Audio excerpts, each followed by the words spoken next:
భారతదేశంలో రాజకీయ వ్యవస్థ మారాలి. ఈ సినిమా యాక్టర్లు, రౌడీలు, అక్షరాభ్యాసం తెలియని వాళ్ళు రాజకీయాన్ని ఏళ్తా ఉన్నారు. ఎక్కడ చూసినా దౌర్జన్యాలు, ఎక్కడ చూసినా అన్యాయాలు, ఎక్కడ చూసినా అక్రమాలు. నేనేమంటానంటే రాజకీయం కూడా ఇంక నుంచి చదువుతో కూడుకున్న రాజకీయం ఉండాలి.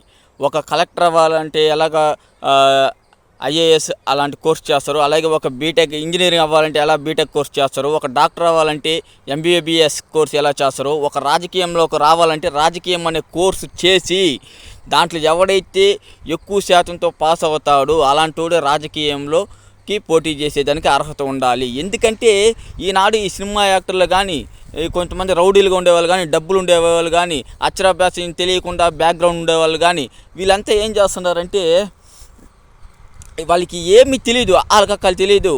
మన దేశంలో ఎన్ని రాష్ట్రాలు ఉన్నాయి, ఎన్ని మండలాలు ఉన్నాయి, ఎన్ని జిల్లాలు ఉన్నాయి, ఎన్ని గ్రామాలు ఉన్నాయి, ఇవి ఏమి తెలియదు వాళ్ళకి. ఇలా తెలియకుండా వీళ్ళంతా ఎమ్మెల్యేలు, సీఎంలు అయిపోతున్నారు. చదువుకున్నాడేమో ఆవులో, ఎనువులో, లేకపోతే కుక్కలో మేపుకుంటూ ఉన్నారు. ఇది ఎక్కడ న్యాయం? ఈరోజు నేనున్నాను, నేను ఇంటర్ పాసు అంతే, డిగ్రీ ఫెయిలు. ఇప్పుడు నేను ఒక కలెక్టరు లేదా ఒక డాక్టర్ని చెప్పేసి పిఎస్సి ఒక పేషెంట్కి ఆపరేషన్ చేసి ఒప్పుకుంటారా? డాక్టర్ సర్టిఫికేట్ వాళ్ళు ఏమంటారు, నువ్వు ఎంబీబీఎస్ చేసినట్టు సర్టిఫికేట్ ఏడాది నిలదీస్తారని లేదా నన్ను. ఎందుకంటే నాకు దాని గురించి తెలియదు కాబట్టి డాక్టర్ గురించి నేను ఆపరేషన్ చేసి వాడు చచ్చిపోతాడు.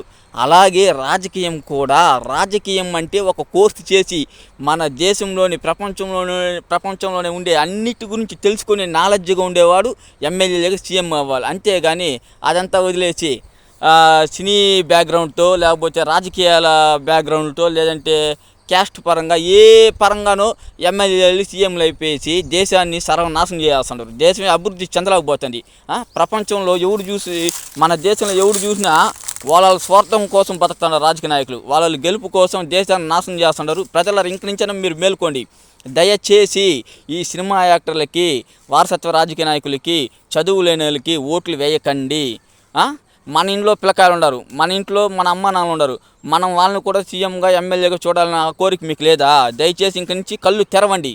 దయచేసి ఇంక నుంచి అందరూ ఎదురు తిరగదాం. ఏమని, దేశంలో ఎక్కడైనా సరే మేమెట్టా ఒక పోలీస్ అవ్వాలన్నా, ఒక కలెక్టర్ అవ్వాలన్నా, ఒక ఇంజనీర్ అవ్వాలన్నా మేము ఎలాగ కోర్సులు చేసి పాస్ అవుతాము, ఆ విధంగా రాజకీయంలోకి రావాలన్నా కూడా ప్రతి ఒక్కరూ రాజకీయం అనే కోర్సు చేసి ఆ తర్వాతే రాజకీయంలోకి ప్రవేశించాలి. అది ఎవడైనా సరే, ఏ జాతి వాడైనా సరే, ఏ మతం వాడైనా సరే, ఎవడైనా సరే ఈ అర్హత ఉండేట్టుగా మనం పోరాటం చేయాలి. ఎందుకంటే మనం వారసత్వ రాజకీయాలని, ఏమి తెలియని వాళ్ళని వీళ్ళంతా ఎమ్మెల్యేలుగా, సీఎంలుగా చేసేసి మనం వెనకబడిపోతున్నాం.